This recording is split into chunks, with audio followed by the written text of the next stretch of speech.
Love is in the air, special Valentine's Day, all about love. Well, here we are in February and many people are celebrating Saint Valentine's. It is a good time to think about love and relationships to put a bit of warmth in our lives. Today, I would like to look at what love is. The English language only has one word for love and it is used interchangeably for almost everything. We can say, I love my husband. And, I love chocolate. Both are using the same word and it is only by the context that we can ascertain the difference.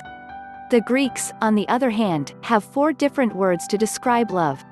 Each word gives a different nuance to the word that helps us understand more fully what is being spoken of. I want to look with you at the 4 Greek words for love. 1. Eros. Eros, the first type of love we are all familiar with. Our English word erotica is derived from this word. Sadly, some people never get past this type of love and base their relationships purely on sexual attraction. This is the type of love that merchandisers tend to play on with the public, trying to get us to buy their products to make us more attractive to the opposite sex. Unfortunately, aromatherapy is being misrepresented by these same people also to traffic their products. You would be surprised to see how many products are being offered specifically to attract the opposite sex using aroma. Studies have been done trying to prove the theory of attraction through pheromones based on animal instincts. The attraction of a life partner is much more than the basis of his/her smell. Our relationship was based on character and friendship, which later developed into love. You can say we met each other and we just clicked. So, the point is that erotic love is not a deep, meaningful love but superficial and based on sexual attractiveness only. 2. Storge. Storge, this type of love is what we find in families between the different members. It is the love of mother, father, brothers and sisters. This is a much stronger type of love and involves commitment. Blood is thicker than water and most people will do all they can to stand behind their families. 3. Philia. Philia, this type of love is pertaining to what we might call a brotherly love. Not brotherly in the sense of family, but in the sense of kinsmanship. This is the type of love that makes us want to help the little old lady cross the street safely and watch out for our fellow man. It is a good type of love and helps us to see others as needing our love, but, sadly, it can often also be a selfish love. Many people only show love to others if they can get something out of it. Thankfully, most people love out of pure motives. 4. Agape. Agape, the 4th type of love, is called agape love. This is the highest form of love there is.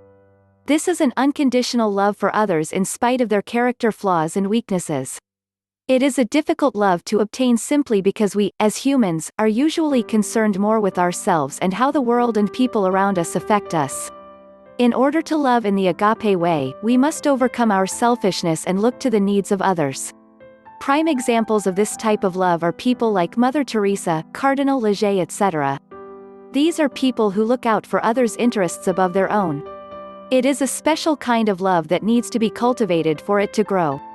We can only achieve this type of unselfish loving as we put the needs of others as a priority. Without getting religious here, I just want to tell you there is a verse from the Bible that fits well with this concept. It is called the Golden Rule. Luke chapter 10 verse 27, says, love your neighbor as yourself, and therefore, whatever you want men to do to you, do also to them, for this is the law and the prophets. Matthew chapter 7 verse 12. All religions of the world share in this same philosophy. One thing that stuck out to me as I read these is that it says to love your neighbor as yourself. Sadly, many people in this day and age don't love themselves. If you don't love yourself, how can you love others? Unconditional love needs to start with you. You must learn to accept the fact that you are a special and unique person. Yes, you have flaws, we are all human, but these flaws do not make you less of a person. Learn to love yourself in spite of your shortcomings and accept yourself for who you are. As you love yourself, you will find it easier to love others. The second thing that stands out is that the Golden Rule says to do what you want others to do to you.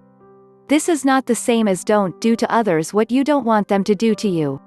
It is not a position of avoiding doing evil or harming others but an actual doing of something for others. This requires action on your part. It says do unto others. It is when we realize that we reap the rewards of love as we involve ourselves in the lives of others, making their lives easier and more pleasant, as we would want our own lives to be. Enjoy the month of love and remember always to love yourself and to do something for someone each day.